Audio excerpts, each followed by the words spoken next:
ठीक है, किशोर कुणाल जी हमारे साथ जुड़े हुए हैं। किशोर जी, ठीक है, अब तो दोबारा परीक्षा की तारीख आ गई, इन सब बातों का कोई मतलब अब है नहीं। मतलब इस बात से है कि ऑनलाइन मोड में अगले बार से परीक्षा होगी तो लीक ना हो, हम इस बात की उम्मीद करते हैं। और ऐसा है नहीं कि ऑनलाइन परीक्षाएं हुई हैं तो लीक नहीं हुई है, इसका भी कोई ऐसा ठोस रिकॉर्ड नहीं है।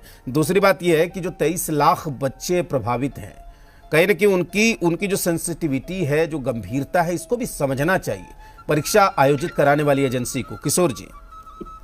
बिल्कुल राजेश जी, मैं सहमत हूँ कि बच्चे या उनके गार्जियन जिन लोगों ने एग्जाम के पीछे पिछले 2-3 सालों से लगातार मेहनत किया है, उनके लिए बिल्कुल दुखद दौर है जब एग्जाम को कैंसिल करना पड़ा है। लेकिन इसके पीछे के पहलू को आप समझेंगे तो कहीं ना कहीं सरकार ने अपनी गलतियों को या सरकार से हुई मिस्टेक, या मैं समझता हूँ पेपर माफिया के द्वारा किए गए गलतियों को सरकार ने नजरअंदाज किए बिना सिस्टम को सुधारने और लाखों छात्रों के साथ ये करने के लिए फिर से एग्जाम कराने का निर्णय लिया है। तो प्रथम दृष्टया सरकार के प्रति हमारी एक संवेदना होनी चाहिए कि सरकार ने अंततः उन विद्यार्थियों के लिए पुनः सोचने या उनको मौका देने का विचार किया है जो कहीं ना कहीं पेपर माफिया के चक्र के कारण इस दौर से पीछे हो जाते, पैसे के बल पे या फिर गठजोड़ के बल पर अयोग्य लोग डॉक्टर बन सकते थे और एक योग्य जो पढ़ रहा था लगातार, जो मेहनत कर रहा था, वो पीछे छूट जाता। तो इसके लिए सरकार को धन्यवाद दिया जाना चाहिए। जहां तक पेपर लीक का मामला है तो मैं पुनः स्पष्ट कर देता हूँ, यह मामला किसी पार्टी, किसी सरकार से जुड़ा हुआ मामला नहीं है। यह ग्लोबल मामला हो चुका है, डिजिटल मामला हो चुका है। लीक राजस्थान में हो या लीक बिहार में हो या झारखंड में हो, किसी एक सरकार को दोषी ठहराकर या किसी एक दल को दोषी ठहराकर इस मुद्दे से हम लोग बाहर नहीं हो सकते हैं। इसका एकमात्र उपाय होता है कि हमें प्रिवेंटिव एक्शन, यानी हमारी तैयारी इतनी जबरदस्त होनी चाहिए कि कोई भी पेपर माफिया इस प्रकार के दुस्साहस करने का हिम्मत ही ना कर सके।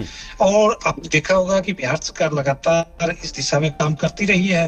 हम लोगों ने अलग अलग एक्ट के माध्यम से और कई मायने में हमने एग्जाम को फुल प्रूफ कराने की तैयारी की है। और यह बताते हुए मुझे गर्व होता है कि जो गलतियां हुई उस गलतियां को खत्म करने या भविष्य में उस तरह की गलतियां ना हो, इसके लिए बिहार सरकार ने माकूल इंतजाम हमेशा से किया है।